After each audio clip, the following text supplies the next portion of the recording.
So when speaking, the first point that Cody used was that there is such thing as faithless electors. In the Electoral College, a faithless elector is someone who is pledged to vote for either the Democratic or the Republican Party and votes for the other party or a third party candidate. In America's history, there have only been a total of 157 faithless electors until the last presidential election. Throughout the years, many electors have changed for simple reasons.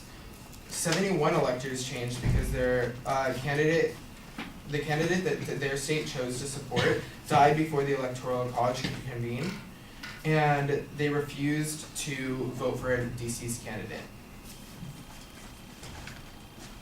In the last 118 years, there have only been 16 faithless electors who defected for individual reasons, including 7 from the last presidential election, and they have done it in 10 different elections.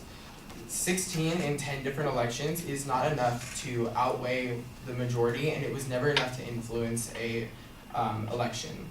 The faithless electors have never gone through and have been able to change who has been elected because it hasn't been that close for them to do. And there are also 30 states plus the District of Columbia that require electors to vote for a pledged candidate.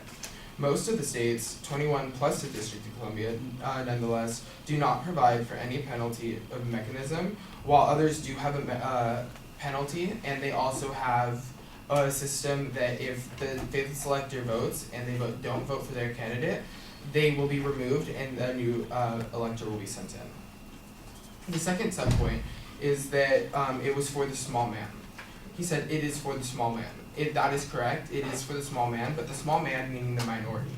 The Electoral College protects the minority, as Allison said, because more people would be in the urban areas, so it would be protecting the minority of the smaller states who tend to vote other ways. The third subpoint was that the smaller states don't hear what you have to offer. That is untrue because the Electoral College supports a two-party system. The two-party system protects that because if one major complaint is that the president did not win the majority. However, in presidents such as France and Great Britain, who do not use this system, they have systems of 9, like France has a 9 political party system, and their last president won 14% of their majority. So instead of winning 48% or 49%, they won 14%. It's representing such a smaller amount of people. And the presidents who did win the Electoral College, but not the popular vote, have gone on to accomplish things like negotiating the purchase of Florida with treaty with Spain, ending Reconstruction, Sherman Antitrust Act, and the capture of Saddam Hussein. Thank you.